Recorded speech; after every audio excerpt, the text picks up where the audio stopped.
Alright, ladies and gentlemen, let's talk about G2 and KC game 1, 2, 3. These are the games that I missed. If you want to see my reaction for game 4 and 5, it's on my clip channel. Anyhow, G2 versus KC. I haven't seen these. I don't even know the drafts. I know them partially because I knew they were like out in Fearless, but it's not the same as seeing it like against each other on paper. So let's take a little look. We have Nafiri last. Alright, so G2 in game 1. I would say this is like a relatively like even, like I think a very, very good first draft from everybody involved, right? It's like just looking at the sequencing of everything. We had Ashe first pick, followed by Kate Bard into Hold Galio, Galio 3, Rumble Seraphine 2-3 because it's the strongest, top lane blind. You don't want to drop into 4-5. You go into 4-5. They are targeting then junglers in Zinzao and Skarner. After Wukong and Pantheon get deleted from the field, and then they blind pick Trundle. Blind pick Trundle is the only one that is a little bit strange here. I think that Trundle is definitely a lot stronger than it used to be. I've said this a million times, but no phase rush is quite the buff for Trundle. I think phase rush should just directly hard counter this champion, and now suddenly Trundle against Ryze is good for Trundle rather than before. I think they just wanted an AD jungle that can clear, not get invaded, not get punished. But Nafiri is quite valuable in such a game, right? Like this is a good Nafiri game to slam it. You have good counterplay into Trundle, the pillar. You're very mobile. You have a very good supporting cast in Bard and Galio and Ryze. These are very, very good champions. This is a very, very dreamy Nafiri spot. It's a very, very good Nafiri spot. I think that... like Trundle is good into Galio for sure, yeah. I agree with that, but I think considering you get Nafiri, the only question is, if anything, is if Cassio blind is the better blind over Ryze. That's the only question. But I think that Ryze versus Cassio is just a flavor thing. Probably, if anything, maybe this is the game where you leave Zinzao open and then ban Trundle, if that's what you're thinking. But you have Nafiri answered into Trundle, I think that's perfectly fine. I think that considering you have Bard, Kate, Nafiri, I don't think the Trundle is like, I don't think it's like really insane, you know? Why Nafiri here is good. Good supporting cast, like in Bard, Ryze, and Galio, and I think it's a decent matchup into Trundle. And I think Nafiri is just in a very good state. Like I think Nafiri with Voltaic Cycle Sword is just broken. Most people consider their closest rival. Alright. By popular request, I'm gonna fast forward instead of skipping. Now I'm not as stressed because I was waiting for LCS to start. So we have chickens, red into golems, standard business. Nafiri is going to do like the deeper cut full clear, meaning like he's going to base on like 36 CS. Something that you can do if there's interaction. But you can also just base after golems and open your chickens. Then you have more items because of your speed. But let's say you have an action here on mid, you check. Right, you have a little check here, you help your guy pushing the wave, Trundle comes through, then easily here you can just go to your chickens. And that's the options you have to pivot away. Skewmond takes it, no smite, he recalls because he sees Trundle exit, so his chickens is not in danger, but he is ready to match, of course, Trundle if he walks towards his chickens here after, Cassio comes back. But Cassio already TP'd back. Something we missed on mid lane, I don't know what happened there. See, Ryze also put a ward in bot side river, so Nafiri could do the cleaner path by doing golems into chickens, even though chickens spawned first. Trundle now clearing the pink and is hitting Drake. He knows Nafiri is on top side because Nafiri just has nothing to do on bot lane for that long. Ashe and Seraphine have the pry on the wave, and this is just a soft contest from G2 to just have a look and make sure that the enemy has to actually commit numbers here. Nafiri also had a lot of free time because the crab didn't spawn yet. Alright, very standard stuff so far. Now the main question is if Skewmond can leverage his 6 advantage here to invade enemy red and golems. Let's see if G2 managed to do it. Galio also has TP'd back earlier. They're not looking to do any invade. Skewmond doesn't leverage 6. Maybe there was a play here. Because BrokenBlade made, he basically, like if you take a look at BrokenBlade's action, He TP's back. He based earlier than Canna. Here he is already in position. So Galio ult is ready to go. Trundle is not 6, and Skewmond should know. Skewmond gets 6 off of Crab, and here they can look to fight. So here, Rise is on the wave. Bard is catching, like Bard is on bot showing. Seraphine is also showing on the bot wave. So they can definitely look to fight here, look to do some action here. Because BB could pull this wave, freeze it, make it entangle with the next, and they could maybe get value here. But they decide against it. They base and go back. Look at kyeahoo's position. Rise could have definitely blown up this wave. BrokenBlade could have pulled the wave, and Nafiri could have been here as Trundle face checks. And maybe it could be a game winner. But obviously, like if it's a smite, we smite. The Yike gets it. He has item advantage. Go to base. Things can go wrong, right? Things can definitely go wrong. But I think that's the type of min-max LCK and LPL junglers would go for, definitely. Let's see if there's any swapping shenanigans in preparation for grubs. Galio's tanky, Rumble is ult, but both have no TP. Trundle's just full clearing. And as a swap, Galio enters into bot lane, basing at the same time, starting grubbies at this timer. They're committing all the way to zone Galio off. But keep in mind, Rumble is also committing, right? Rumble is also committing, and the enemy team has grubs. Something to highlight when you have trades like these is that collecting platings on 4 members isn't like super exciting, right? I don't know if it is in this spot incorrect for Rumble to just go straight top to force more tools out, but this is perfectly fine as well. Like this is the safer approach of Rumble going into bot lane. Rumble going top gives you more options, allows you to play around with vision, play around with certain things. So there's that. Yeah, Labrov just played a simple, just is chin checking Casey if they are basing. He's trying to buy time because obviously his tempo here is better. But what you can do against a team that has better tempo than you is that you can trap them. You can trap them, plain and simple. You can cancel a recall once, twice, see the action of the enemy. Labrov is just rushing here because he assumes Casey is going to base, which they should, right? They should base. But obviously the bot dying makes them contemplate diving Hansi. So still, KC pays some tempo to stick around. Maybe the dive on Hansama was just a big waste of time. They could have based faster. And now Bard is going to open on the map. Even though he died, still has better tempo, but he does give good gold to Caliste, who finishes now Kraken Slayer, which was Natus. Here with the item advantage of Caliste, KC should have a easy free dragon. Like it should be not playable off of the skill. All gold is not the same, right? A 300 gold advantage could be a longsword, could be the difference of you having Kraken and no Kraken. If gold pushes you to finish recipes ahead of objectives, then it's extremely significant. That's why it's always important to actually look at the scoreboard and press tab and actually check what items are bought, what items are finished. Because if you understand these dynamics, you will understand, even though you're behind, you're going to have opportunities to fight. Maybe, obviously it's way better, this is a very easy way of putting it, but it's way better to fight on 2 items against 2.5 than 2.5 items against 3 items. Most items, obviously, especially when it comes to carries, they have like they have stats that scale off of each other, right?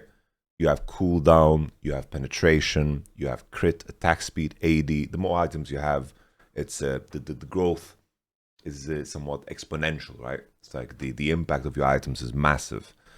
And in this particular case, obviously, this kill in some cases might not be significant. In here, it is quite significant because you're not contesting a Kraken Slayer Ashe ever here with the item gap that you have in the bot lane department.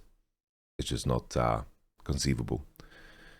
Here, something to pay attention to is Skewmond is not like you see junglers do this and people spend time here. You always need to check is like what else can he spend time on. Here, just by showing a presence, Casey feel more inclined to stick around with more people.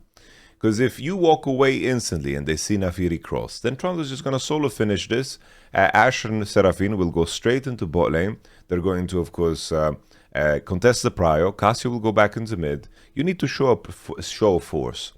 to kind of chin check the enemy and make them commit numbers. I think Trundle is a very strong jungler, but I don't think it's that game breaking.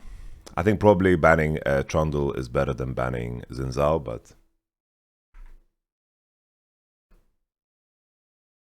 Busio will have to flash.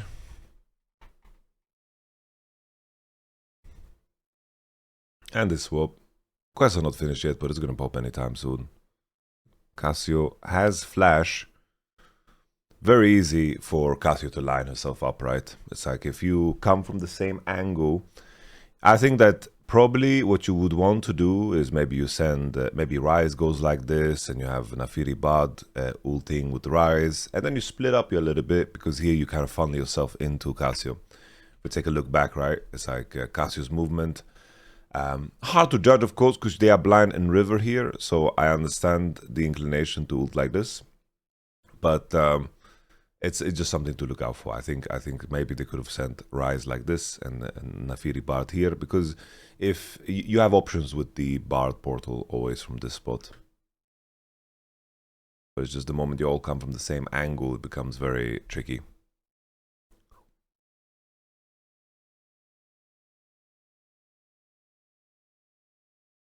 Let's Skewmond down.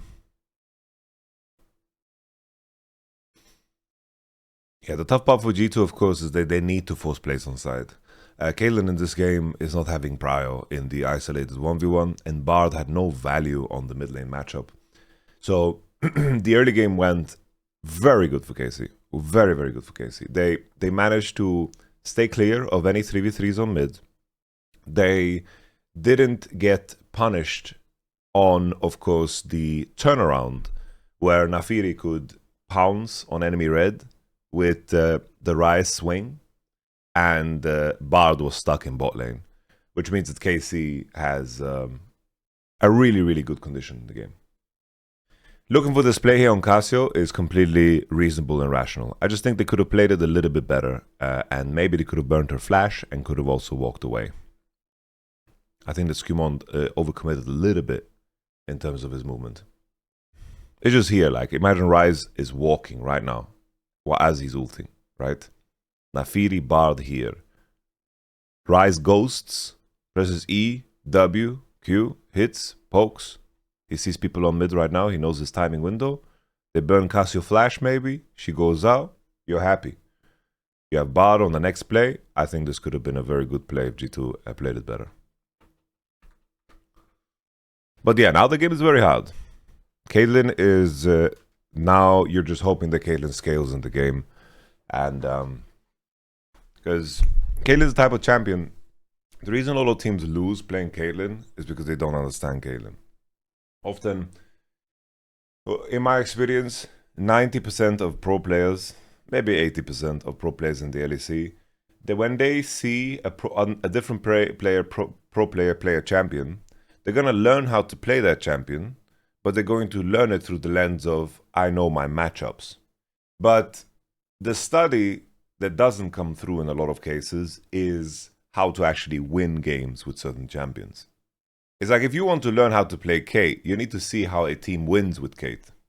Because that detail is far more important than the lane. The lane will come with time. That's something that you can adjust in your free time. But Caitlyn as a champion, right?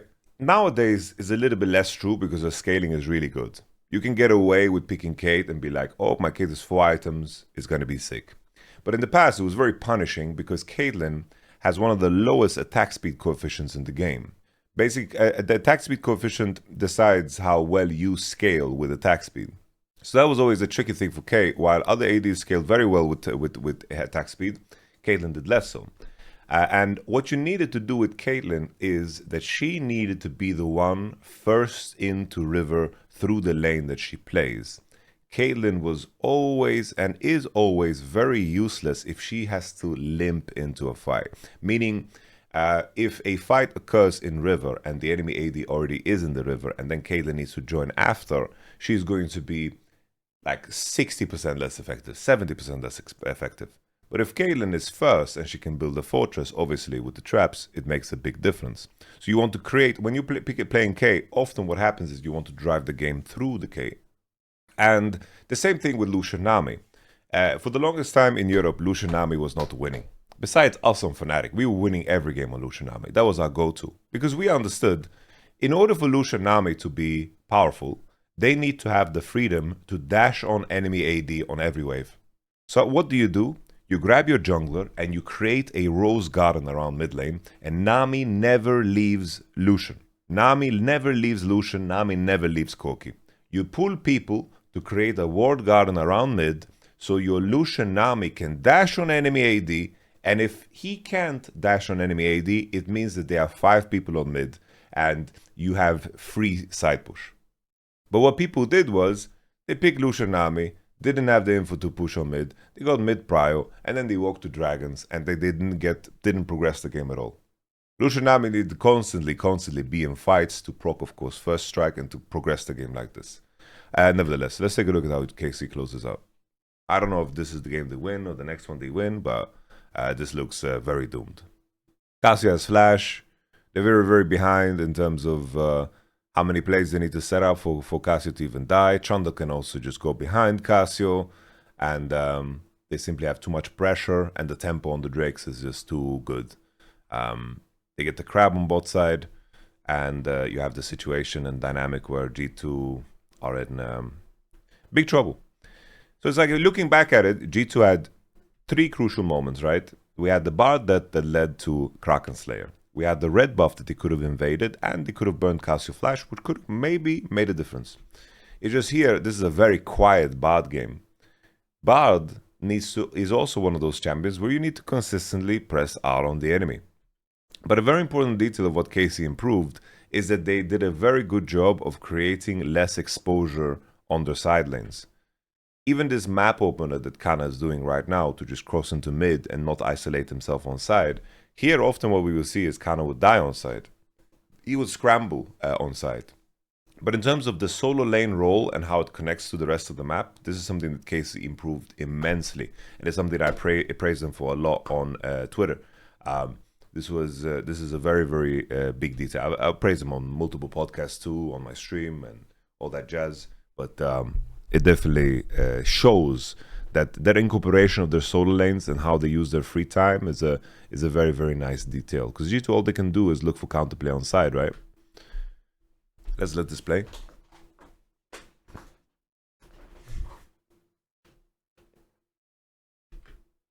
This is a very good Bard ult. I really don't like how KC is positioning. I think in here they are looking to make a Rift Herald play. But at the same time, right, I don't know if it's intentional, because Trundle is coming and Ryze is showing bot. Maybe they want to get the Bard ult out because they want to Herald, right? But I don't know how far. I haven't heard anyone think so far, right? Because putting your Ashe in danger for the purpose of this is freaky, right? It's just a positioning error from KC. The issue isn't necessarily, like, Caliste gets clipped by the Q of Labrov, but an additional issue is that Canna and Busio are just playing in the same pocket. Like, let's say Canna moves, let's just put up Epic Pen. Let's say Canna instead is pushing forward right now when this Q is flying, right? It makes a big difference, right?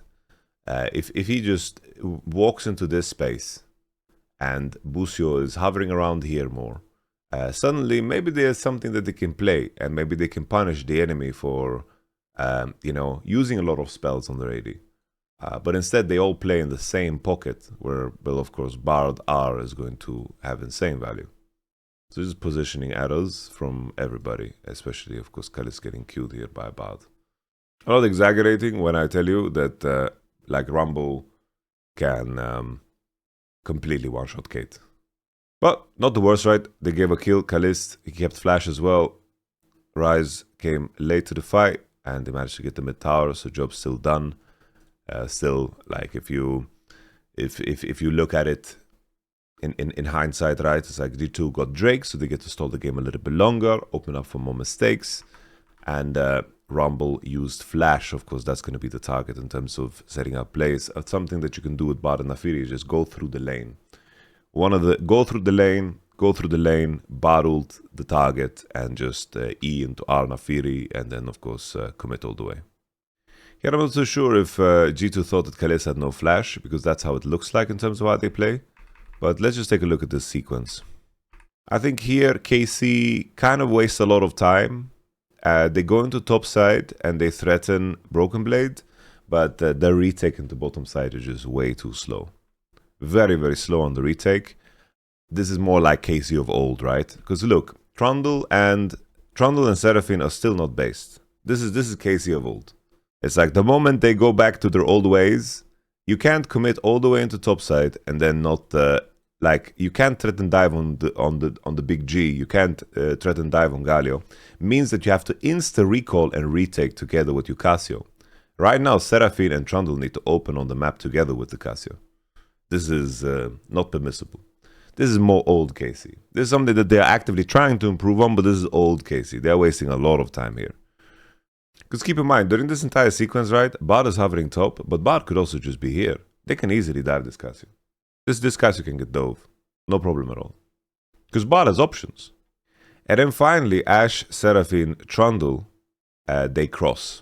And the reason they decide to cross is because Seraphine has wards. But, you know, even though Ryze is showing on the wave, Ryze can ult, you're collapsing into the enemy vision, enemy space. I'd rather do the retake together with Casio. You Ashe E through, retake. You could have placed, fine if you don't need to base on Seraphine, you can sync up other ways. It's just that this retake through river when Casio is in his isolation is dangerous. I can understand the urge, right? If this isn't Ryze and Casio is against, let's say, Victor on the lane, then yeah, you can pursue something like this. It's just very Ryze specific that he can port and he can connect, right? That's very, very Ryze specific.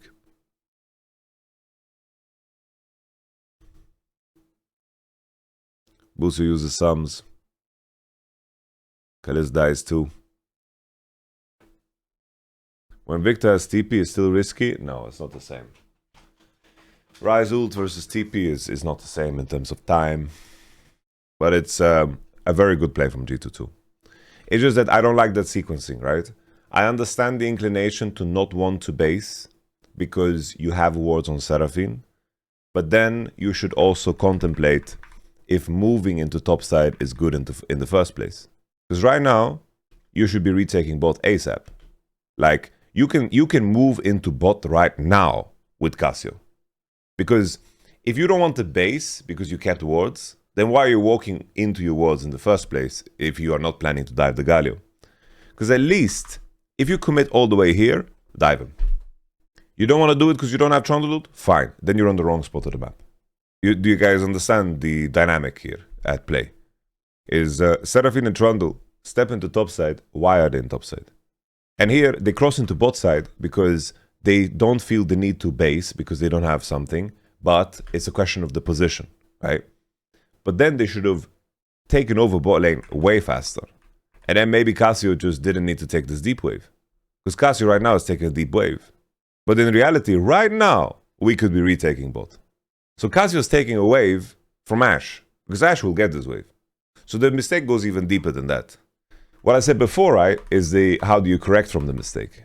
You cannot do this movement into river S3. Dangerous. A very good punish from G2 though. It takes two, right? And that single Drake that G2 got is buying them a lot of time and gives KC exposure to potential mistakes. But I guess it goes both ways. Let's rewind this. Hansama not so sure why he doesn't trap. Isn't that the point of the play here? I look at his CD, he does have CD. He has cleanse for Seraphine ult, Trundle has no pillar. I think that this needs to be trapped. If this is trapped, what is Hansama scared of? Hansama is running, but he has cleanse for Seraphine spells. And if he traps that, this is like a good situation, no? Strange. Hansama just okay.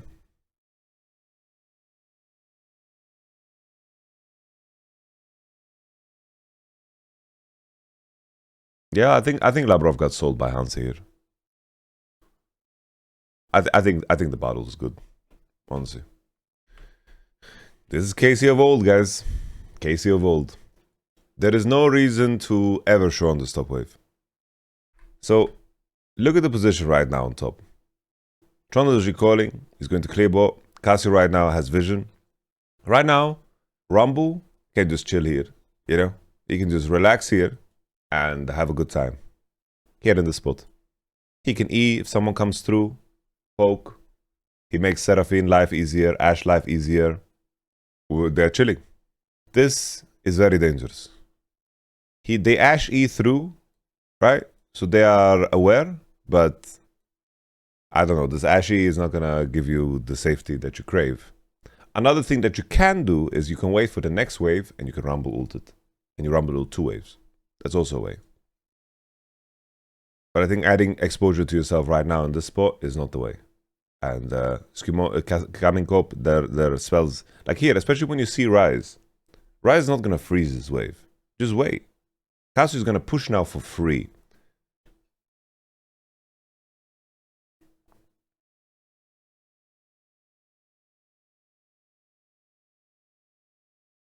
Like, very bad mistake. KC...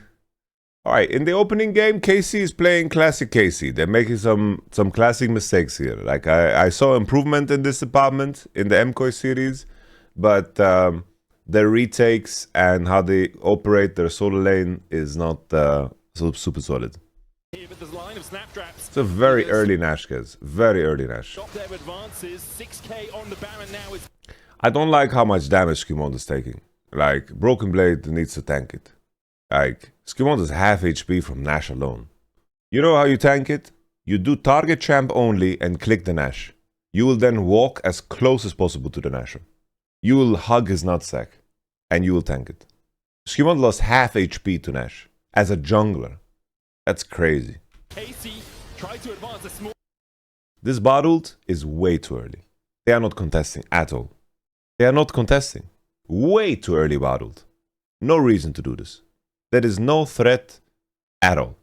They have not crossed any form of line here. They have not put you under any stress or any pressure. You can easily play from this pocket. Rise has double sum. He can play forward. No problem. You can hit this. The enemy is not threatening you at all at this point. Anyhow. All avenue buttons get in. Tempered Fate's gonna land. G2 turn their attentions towards the enemy jungle, and Encore goes through, but Skewmond's able to dodge to the side of it. Flash away from Yike. Flash away from BrokenBlade. Yeah, I think G2 just played this as bad as he could. I'm not gonna lie. I don't think this is risky.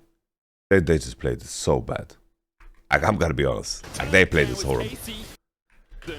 Skewmond lost. Skewmond is losing so much HP. Okay, Skewmond lost HP to Rumble. Okay, so it's not all to Nash. Here, Biggie honey fruits. He honey fruits. Here, BrokenBlade should tank. Like, you have Gali ult. You know what you can do as well? You know what you can do as well? You can E over the wall with Nafiri. They don't have vision and pit. You can, like, time your push onto the enemy collectively. Like, there's no reason to bottled if you're not ready to hit. But let's say they bottled and then they E over the wall with Nafiri. They stop Nash and then they ult with Nafiri and they go with Bard Q and then they Gali ult and then it's more of a sweep, you know? It's more of a sweep. But here, like, if you're trapping like this and this is your position, the turn point will be somewhere here.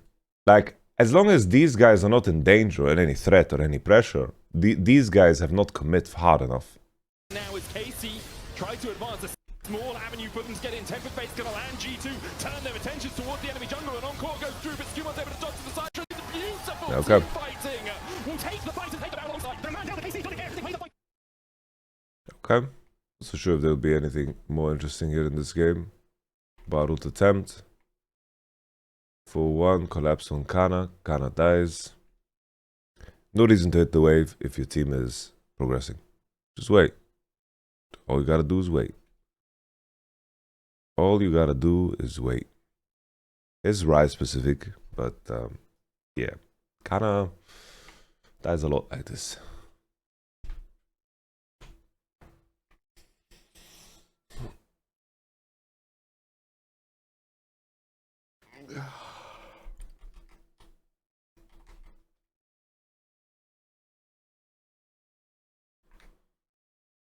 Yeah, Casey's combo is just better from this point, I think. They're first in an objective. Cracking a Casio Trundle wall is very tough. G2's very short range. The only real tool is, of course, Battled, but if that's flashed, it's already, like, enough.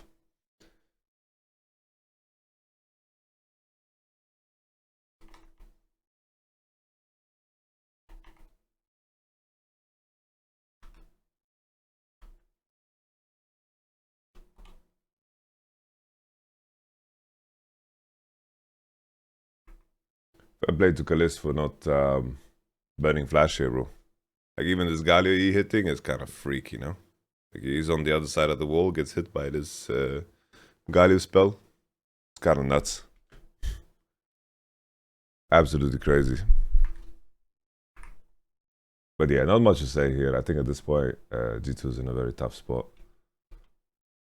Not much to do. It's obvious that it looks like a finals because I feel like everyone kind of played a little bit stiff in this one. All right, yeah, 3 crucial moments. Definitely, from looking at the game, looking at the champion interactions, it did look like Casey's champions were easier to play with the Casio Trundle line, and G2 needed to get ahead a lot more than they did. And I think just the Kraken Slayer Ashe denied them from a Drake 2 fight, and I think that's where Galio wants to swing down and Galio ult into the fight. You know, the point of Galio is, like, Galio is not the same as playing Ornn or Kesanda into Rumble.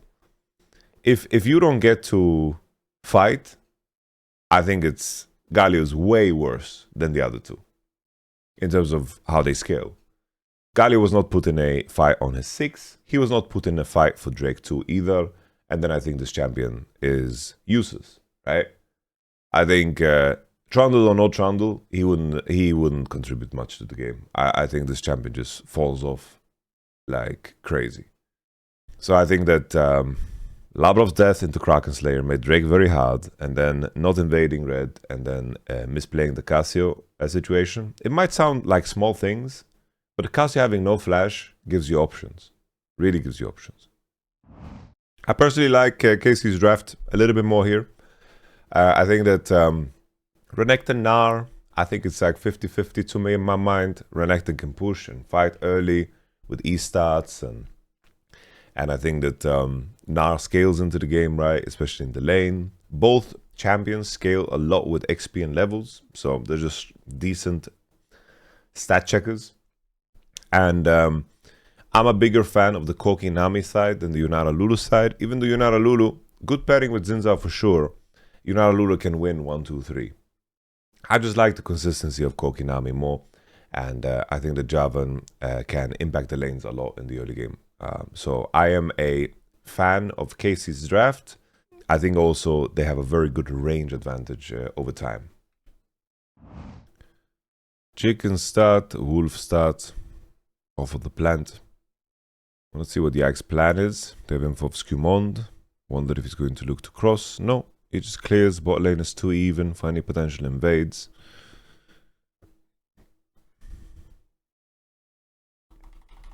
Ahri into Talia is a fun matchup. I do think that Ahri is probably slightly better into Talia. I think that there's very little risk for an Ahri to look for all-ins and to fish for all-ins. Very little risk post 6, which I think is important. And now the follow-up Wolves into Gromp. Nami gets a nice deep ward. I like that from Busio. Very nice here. Base first. And no Zinzao's clear, because Javan, of course, warded it from before, I believe. So this is all very standard stuff. Good standard stuff.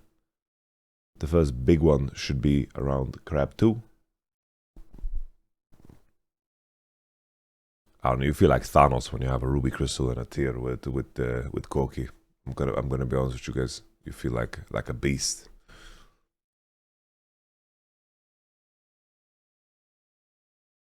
Yike is in river. Moment of truth. The crab. Here, I do think that G2's champs can be decisive. Like at this point, right? At this point, I like that KC look for the top lane because I do think a river fight against G2's champs should be difficult. That's a CC chain. Good. Broke the neck of the Nar.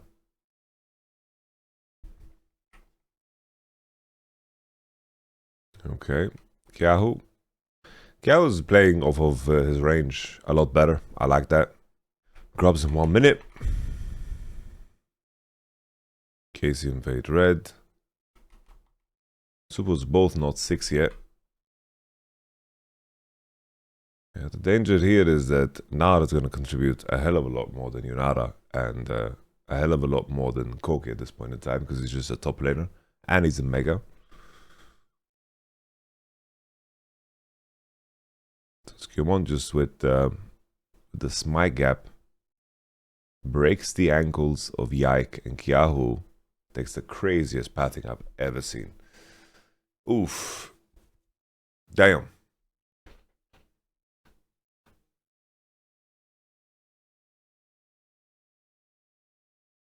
The Lulu CC chain. Caliste Criminel has the flash. Skewmond has no flash. Ari has flash though. E flash. Is that's how KC lose the whole game? Damn. Yeah, I just think that the positioning is way too fucking greedy from KC. Just pull it out more, case like. Do you like this? This is a rule, by the way, cardinal rule. You never go here, bro. Enemy has mid turret alive. You never go through here. This position here is crazy. And then I think you can pull it out a little bit more on the exit, make it harder for Xin Zhao. And then I think this would be a fine play.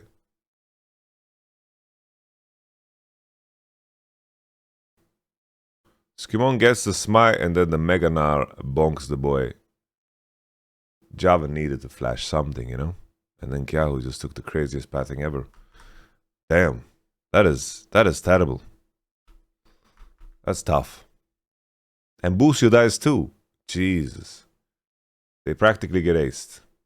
Damn. Well, now it's reverse. Skewmond is 3-0-1 Sundered Sky against Ruby Crystal and a Tunneler. 16 domestic titles. They don't count TCL? Come on now, that's a domestic title.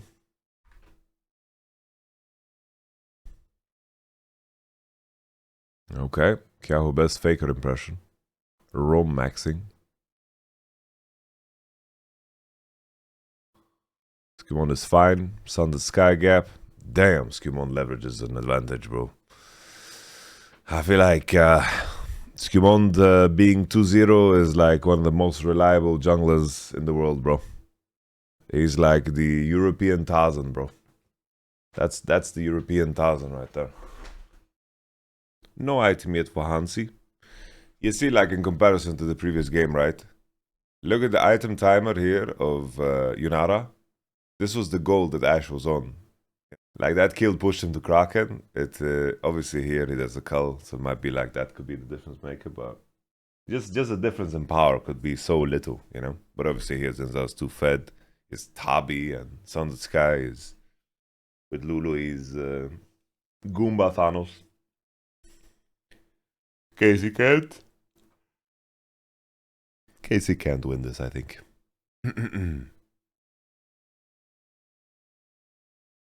Ari is a little bit late. Maybe Ari could have taken a more the aggressive TP. I don't like the Canna flash here. The Canna flash is kind of awful. And then kyeahoo. I think that they need to help kyeahoo cross.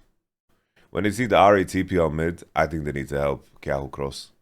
They need to just connect. And I think that in this spot, what I would do is I would walk forward, place a flag in the banana bush with Jarvan, push forward with Corki, throw some rockets, throw some spells, you know, with Nami E, and let Talia actually cross to our side. Because Talia's position is just not good. Like this position is not helpful for her. But you can see here, BrokenBlade instantly decides to push her out, you know? Like, compare this, okay, to what we saw in C9 versus Lion. Okay, look at this Renekton. Why is Renekton allowed to do this? You see the difference in reaction from BB, where he sees, like, someone trying to inch in on you when Drake is not in danger of dying because he's 10k health. Like, you can't let this happen. If you're playing here and the enemy is fighting you here, you can't let this guy pressure you. He takes too much space. This guy needs to be queued and E'd by Nocturne right now. They need to make Renekton E out. And then he's not a threat for 10 seconds. It makes a really big... Maybe not 10 seconds, but maybe like 6, right? So he's allowed to walk on us. Look how far this Renekton goes. So they converge. And what happens is that they create an arc into the same spot. Meaning that you have no space to play in. And then, of course, we had this moment where Sven just clicks into the Wukong because he's panicking. Anyhow, see the difference. BB's like, okay, this guy is fucking here. I'm gonna push him out. Fuck this guy. Lulu ult. He fucking dies even. Doesn't fucking let him do it, bro.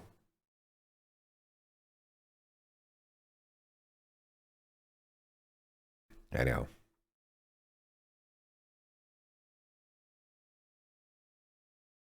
Elder Drake will be lost this way. It has 10,000 health. Pushing out Renekton takes 3 seconds. And Nocturne still has ult. We continue.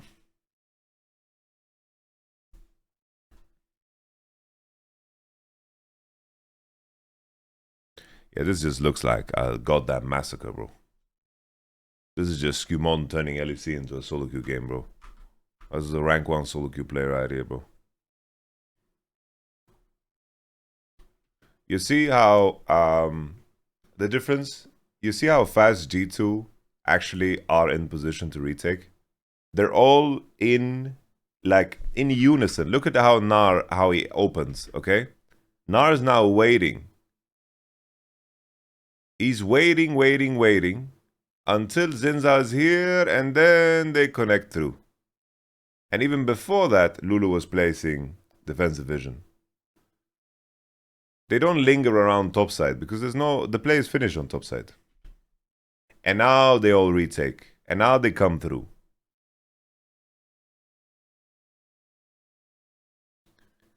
And they feel good about their chances because they got mid prior with Yunara Lulu and they saw that Koki needs to base. Ahri doesn't base and help the retake because they don't need her. And he gets so much value. Right? This is what G2 does so well. Very, very well. And that's why I praise like Labrov, the defensive vision, the foresight. That's the key thing. The foresight and understanding how to react to information. It's very, very crucial. Labrov bases, opens, Zinzao, and of course Lulu. Here on the retake, they're gonna sweep the woods with the plant.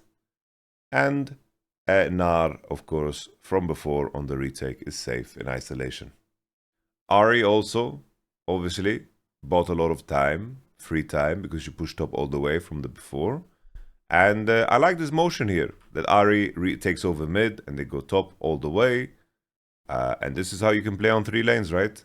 You stay connected in your 4. Never play in isolation on your 4. You hover until you have the vision. You hover until you have the control. You deny the enemy of retaking and their face checking. And you chin check them. And this is how they secure Hansama pushing the deep wave. And now you have options. You push the deep wave.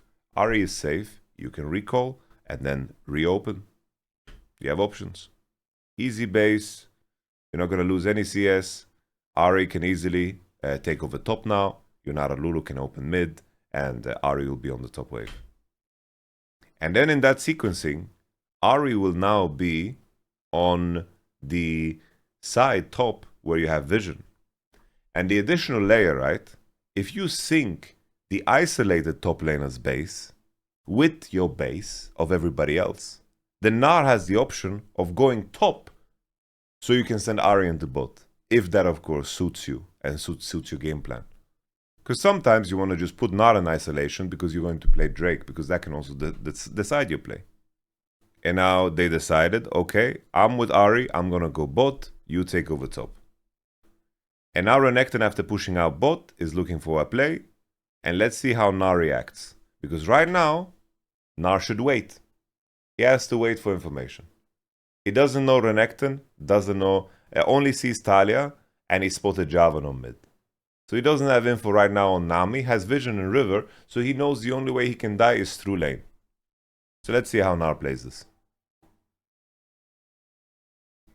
He's chilling.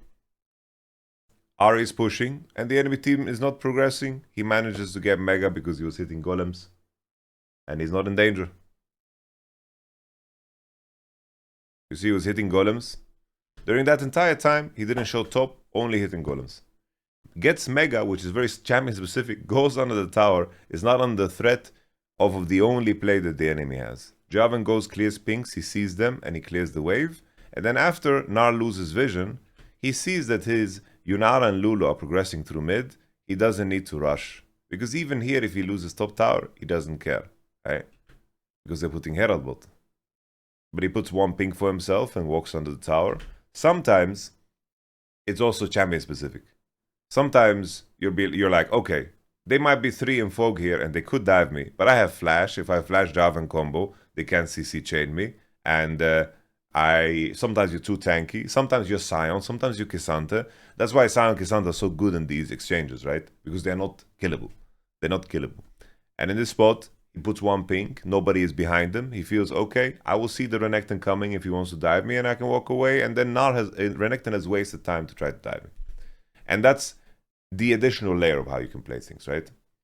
The play is to be safe top. The squeeze is to push them out and waste their time. That's the squeeze. But here his main purpose is to not die. But sometimes champions can't die. So you can do a lot more at the same time. Meaning the play that the enemy is threatening off of the vision that you have, the only option they have is to dive you. If that is a bad play, you can invite it. Pretty much.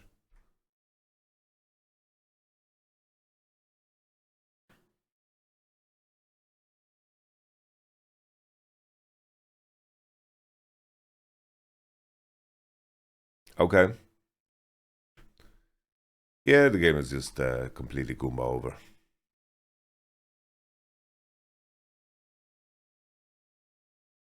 Even TP. Caps takes move speed, kyeahoo flashes. Yeah, nobody else can surf on stone. So he couldn't bring any homies with him. But I think Casey's aware of the game state.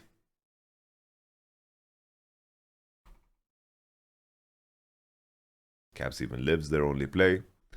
Big strength of Ahri, something that a lot of Ahris don't leverage. And another good example of how you can cheat the game, right? Sometimes some champions need to be hovered, right? Let's say Orianna, Victor, Xerath, Hui, if they go inside, they need people to hold their hands. They need people to, of course, collect push vision as possible. With Ahri, and with LeBlanc, for example, your whole purpose is that you can cheat waves. You go on the wave, they force your ult, but usually they force your ult by sending more people. And when you spot the enemy jungle, you've already accomplished the job. When the enemy jungle is spotted, forcing your Ahri ult, then suddenly your support can put wards everywhere with your jungle. And then you've accomplished your job. So you cheat the game. Simply champions that can't be ganked. Like sometimes it can go so far. Maybe the enemy champ combination is just shit. Sometimes that happens too. You play a champion that 1v2s the enemy jungle and top lane. That can happen too. Then you don't care, right? Then you don't care about the rules of the game. You make the play faster by opening topside, pushing that wave, and spotting people.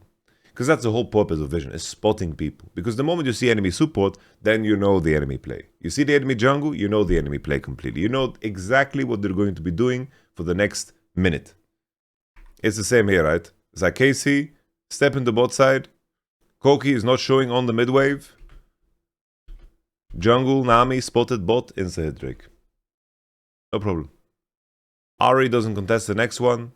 She's on the mid wave, full vision, looking for a turn. This is something D+ needed to study and learn. And G2 with the clean Nash pressure. Very nice. They don't base, they have nothing to base for. They keep playing. G2 want to end the game. Nobody's defending top. BrokenBlade goes a little bit too deep. Yeah. I think we can hop to game number 3. Alright, let's take a look at game 3. Yes, strongest in Shoppen, but they actually banned the Estro, so... A lot of AD bans. A lot of AD bans from G2, bro. They banned every AD in the world. The Xayah takeaway into YamatoCannon. I think a lot of people look at the game and look at scaling through the lens of damage. But YamatoCannon as a duo is one of the best scaling duos in the game. They have just some of the best target access you will ever see. They kill the carries that you enjoy so much. Aurora gets picked. A lot of champions that could just buffer Vi abilities. But already here, it's like, you can see the tit for tat. Victor is a very strong pick here. Victor is good into all 3 champs that are showing. Very good matchup into Aurora. Very good champion into Xayah. The main thing that you want to look out for, right? If you first pick Nico, you have to gambit something, right? First pick Nico, okay, Karma's out, there's no Bard, there's no Nami, there's no Lulu, there's no Seraphine. First pick Nico, okay. The enemy has what? Nautilus as like the big answer. Nico first pick makes sense. You have to pick something that is blind and is going to be useful in most games. Okay. The enemy responds with Vi Rakan. Rakan, not the greatest matchup into Nico, but you can get away with it, right? And they pick Vi, which they think is just the strongest jungler. And they have, of course, the pairings here. It's like Vi is stronger, and she's happy that Trundle is out, and Naafiri is out, and Jarvan is out. These are the 3 junglers, together with Nocturne, that can be very punishing in an early game. You could maybe ask yourself if picking Nocturne was the play here. We know that this is something that Skewmond just doesn't like playing. He just hates Nocturne. I don't know what it is. He just hates Nocturne. I feel like every pro player out there has a champion they refuse to play. No matter how good it is in the meta or anything. Because obviously here, you don't need to pick Xayah, but you could pick Xayah. But you can, instead of picking Aurora, you can easily just pick Nocturne, right? Picking Xayah away, so they don't have Xayah into Nocturne, makes sense. But the issue here in the follow-up is that I think that they get too much value here off of the Victor. So you pick Xayah Aurora, they get Victor on 3, and they have counter pick on 5 for top lane, when they can also counter AD. I think there's just a little bit...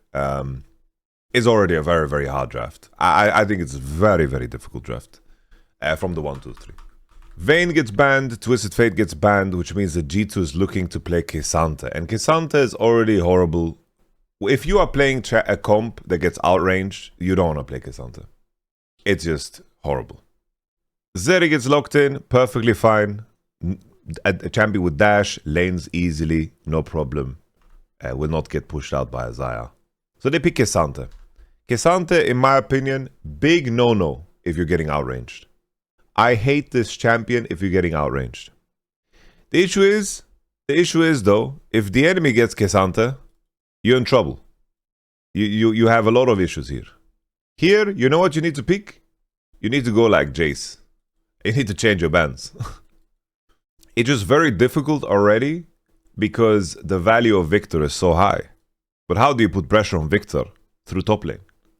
You need something that gives you carry potential, or another angle could be that from this spot, you go Aurora top, blind, and you pick Akali. Not ideal, not easy, not ideal, not easy, but at least it gives you some options. Akali has some form of counterplay against Vi ult coming through. It's not horrible, right? You can W her Vi ult, you have some play. And at least, you know, you have some gameplay. But the issue is, enemy K'Sante here is just too OP. Enemy K'Sante here is too OP. You would have to change bans, obviously. Let's continue. I just think it's not easy to save the 1-2-3. And there's the Nocturne. Alright, they seemed so reluctant to lock this in. In the end, they locked it in. I just have to say, K'Sante, it pairs very well with champions that outrange the enemy team. K'Sante is a linebacker, you know. He tackles people. He's a beast. But here, it's already not so neat because how do you put pressure on Zeri Victor as carries here and the enemy have better target access? Zahen is so broken here. Oh, Zahen is so good here. Zahen loves to play a game like this, right? Because, obviously, he is in the Sponge class too. Sponge in the sense, not the player, but Sponge in the sense that he wants to absorb an engage and keep the fight long. Anything that is like swingy in one big engage with Nocturne, Aurora, Nico, they want to find value in a swoop, in one combo, and then they run out of steam. Zahen loves that. I think this is a draft masterclass by Casey. Complete checkmate. I think this is not playable for G2. Not playable at all. I think it's a really tough one. But let's take a look at the game either way. I think if you want to take Xayah away, I think that's fine. Go Nico, Xayah, Nocturne. And then you have options. Giving that Victor on 3, it counts as all 3 of your champs. I think it just makes draft so hard. Aurora put you in a hole. And what you can do as well, is you can blind Victor in that spot. But then the enemy has the Akali option. But you can maneuver that, you know, and see what your options are. Because picking Victor there, if you don't want to pick Nocturne, is also entirely possible. You can definitely pick Victor there, yourself. Victor with Deathfire Touch is just, honestly, it's just a strong champ. Just lanes very well against the whole pool.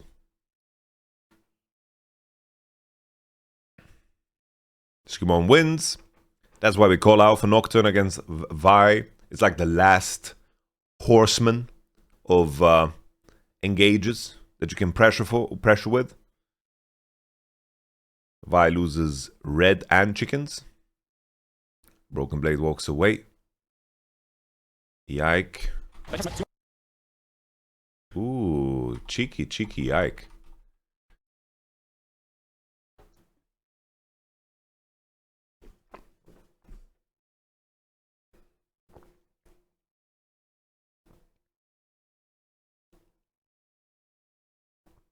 Alright, the re-invade. Any form of early pressure, but like Vi just needs to be patient this game.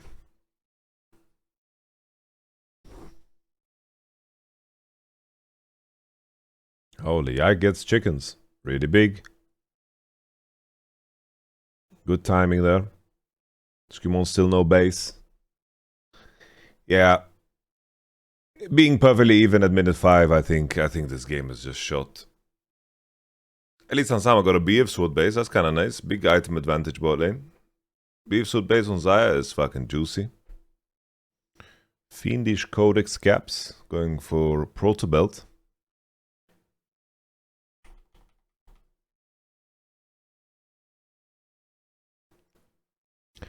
I'd feel kinda bad, bro, if I'm playing, what's it called?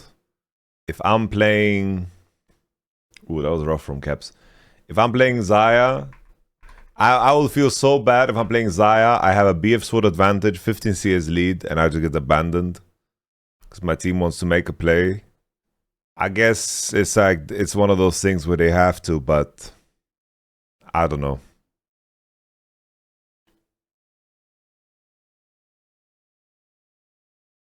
That feels so bad.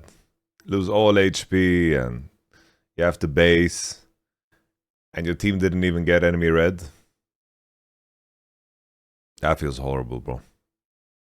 Like, Nico just commit all her time here and got absolutely nothing.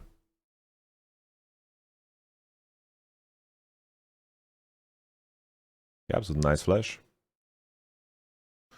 Yeah, a bit greedy. Like, if he just survives this, it's so good for the game. So greedy. You can just survive that, the play of a Y6, and secure Drake. I think Yahoo made a mistake here. Doesn't need to die, I think. I just don't see how Blue Side wins, bro. They're already weaker. Like, Rakan and Vi are already like outvaluing the enemy so damn hard. Nocturne can never find a play on Zahen. He's too strong, and I don't know, they're just giga outscaled already at minute 10. It's just not a playable game, I feel like. What angles can G2 look for? I don't know. They need to try to just kill Victor over and over again. That's the only thing. They have to kill Victor 10 times. Like, there's very little dimension to this draft. They have to take any fight possible, leverage Zaya item advantage, and hope they get that they blow up the game. They need like a 10k gold lead to end this game.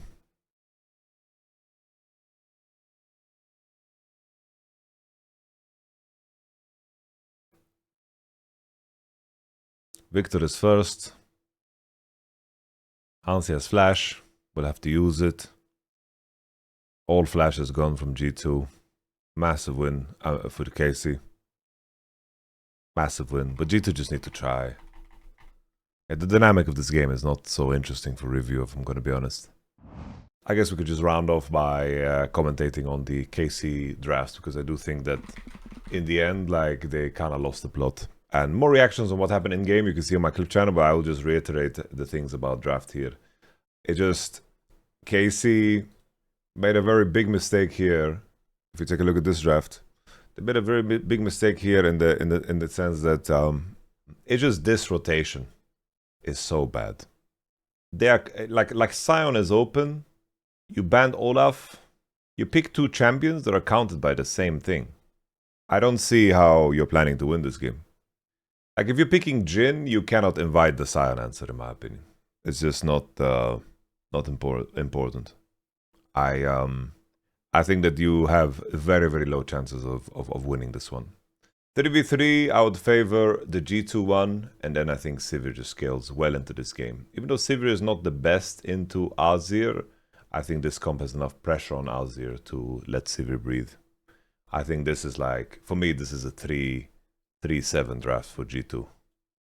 This is a 3-7 draft. Even though Caliste Criminel, you know, he managed to get the kill onto Sivir in the lane, I do think that Jhin is something that struggles in lane. Like, I think Sivir is a good answer into Jhin. You just don't have value into Sivir as an ADC as Jhin later. You can like fight hard with Jhin, level 1, 2, 3, but then level 4 onward, when Sivir has like enough AD to push and she can just E your grenade, it's tough. Nautilus is fine because it's just a blind support and you're playing it to fill.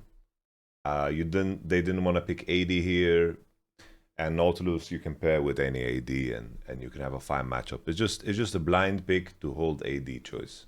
But I think here, honestly, you know what you should do here? Like, the ADs you need to pick into Sivir here, I think you need to just pick fucking Draven. You need to pick something that stomps the lane and just go all out, in my opinion. And I think probably Sion ban is better than Olaf ban. If you're blind picking Jace and you're looking for Jhin. Also makes it better. And then here, I don't know if it needs explaining. Varus' first pick is a flex. Enemy goes Anivia Alistar. You have all the options in the world to pick into Ali. Poppy can be fine, but you pick a Kali. Senna gets locked in. Senna Alistar is not the strongest lane. Obviously, Varus is good into both. MF Jinx gets banned, so you at least get 80 bans out. But then Aatrox Nidalee. I don't know about that, boys. You just go Varus top here. Scratch the Nidalee. I don't know. I just hate both of these champs, if I'm gonna be honest. I hate both of these. Nothing better to pick. Like, this is just disgusting, I think. Play Maokai. Double flex, Maokai Yone. Like, Yone, Akali double flex. Into Anivia showing. Maokai. Like, Nidalee jungle is a way better champion than fucking Nidalee top lane. I think you have options. You go Varus top. It's always gonna be good with Kali. Mid into whatever. And Twisted Fate's already banned. You pick an AD. You find something. Play, I don't know. Play Aphelios. You play Ziggs. You play something, you know. But if you go Varus AD, you got Poppy. I think Maokai Yone 4-5. Imagine that Mao Yone here. Kinda like that. People saying that Nidalee is flex. I don't think they're sitting there. We're picking Aatrox Nidalee to flex whichever is better into Kled. Like, it's like, guys, these champions are both just completely garbage this game. Both suck. You can go Smolder for sure, yeah. Like this just loses you the game. Unless Nidalee is 200 years ahead. I think Maokai Yone would be very interesting here. But then you have to consider your bans differently, right? You have to consider your bans really differently. Obviously, if you're considering these champs, you're banning very differently than Yasuo, Olaf. Then you're banning maybe mid laners to make sure, like you ban maybe LB, you know? Maybe you ban LeBlanc and you change your bans, you know, to fit. I think Casey just had 2 unplayable drafts. Like this, if this is a 3-7, I think this is a 2-8. I think this is just a 2-8. They got out-prepped and smacked in the mouth. While I would say, like if I rate the other ones, I think this one, I would say Casey. If I would rate, say, Casey, I think it's like 5.5, 4.5. And then I would say this draft, for me, this is like 5.5. I think that's pretty even. I can see it going both ways. And then this one, I think, was the biggest draft one for Casey. I think here it's like 7-3. Maybe even like a 2-8 for Casey. Okay.